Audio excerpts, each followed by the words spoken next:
నీ ఇల్లు బంగారంగాను నా రవ్వల కొండ నీ ఒళ్ళో పందినవుతాను నీ వల్ల ఉల్లాసంగాను నా కవ్వల తండ కొంకిల్లో వందేలుంటాను చిలుకను నేను చెరుకును తొక్కిన వేళ కాదనకు పలకను నేను వలపమును తెలిసిన వేళ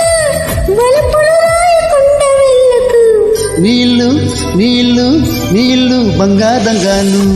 నా రవ్వల కొండ నీ ఒళ్ళో పందినవుతాను నీ వల్ల ఉల్లాసంగాను నా కవ్వల తండ కోకిల్లో వందే